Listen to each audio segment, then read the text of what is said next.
എന്താ നിങ്ങൾ പറയണം? നിങ്ങൾ പറയുന്നതേ ഇവിടെ ഒരു സാധനം മേടിച്ചാൽ തീരണം എന്നല്ല പറയണം. 1 കിലോ അരിയുടെ വില അറിയാമോ നമുക്ക്? 1 കിലോ വെളിച്ചെണ്ണയുടെ വില അറിയാമോ? അറിയില്ല.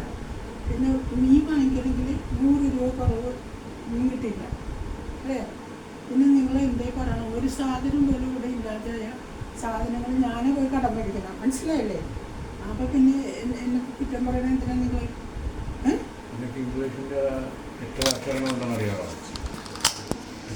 എന്താ പറയണ? ഇംഗ്ലീഷിൽ എത്ര അക്ഷരങ്ങളുണ്ടെന്ന് അറിയാവോ? ഇംഗ്ലീഷിൽ എത്ര അക്ഷരങ്ങളുണ്ട്? ഇംഗ്ലീഷിലെ അക്ഷരം എന്തിനാ ഇപ്പൊ പറയണ? കറണ്ട് ചാർജ് എത്ര രൂപ അടക്കണമെന്ന് അറിയാവോ? അതൊക്കെ എന്തിനും ഞാൻ അറിയാം. ചാർജ് എത്ര രൂപ വരുമെന്ന് അറിയാവോ?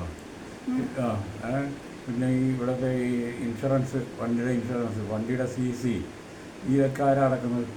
ഇതിനൊക്കെ അടക്കണ്ടേ? ഇതിനൊക്കെ പൈസ വേണ്ടേ? പിന്നെ ഓരോ കാര്യങ്ങളും ഓരോന്നായിട്ട് പിന്നെ അല്ലാതെ വെളിച്ചെണ്ണയുടെ അരിയുടെയും അരി മാത്രമല്ല, അതിനേക്കാളും വില വെളുപ്പുള്ളതാണ് വണ്ടിയുടെ കാര്യങ്ങൾ. ടാക്സ് ഒരു ചെറിയ 2 വീലർ അല്ലേ, അല്ലാതെ വേറെ ഒന്നും അല്ലല്ലോ. കാറും ബസ്സും എയറോപ്ലെയിനും ഒന്നും അല്ലല്ലോ. എല്ലാത്തിൻ്റെ നിയമങ്ങളും വഴക്കങ്ങളും ഒന്ന് തന്നെയാണ്. ഫ്ലൈറ്റും ഒന്നും അല്ല, പിന്നെ ട്രെയിനും അല്ല. അടക്കണം. കറണ്ട് ബില്ല് വരുമ്പോൾ അതടക്കണം, വാട്ടർ ചാർജ് അതടക്കണം. ഇങ്ങനെ 100 കൂട്ടം പ്രശ്നങ്ങൾ ഇതൊക്കെ നീ അറിയുന്നുണ്ടോ? അതൊക്കെ ഞാൻ കൊണ്ടുവന്ന് എങ്ങനെയെങ്കിലും അഡ്ജസ്റ്റ് ചെയ്യല്ലേ? പിന്നെ എൻ്റെ അരിയുടെ വില അറിയാമോ? വെളിച്ചെണ്ണയുടെ വില പിന്നെ അറിയാമോ? അരി ഏറ്റവും വേണ്ടത് നമുക്ക് ഭക്ഷണം കഴിക്കേണ്ടതിന് അരി, പിന്നെ പഞ്ചസാര, ഉപ്പിൻ്റെ വില അറിയാമോ? ഒന്നും അറിയില്ലല്ലോ. പിന്നെ ഒന്നും ഉണ്ടായിരിക്കില്ല, കേട്ടല്ലേ?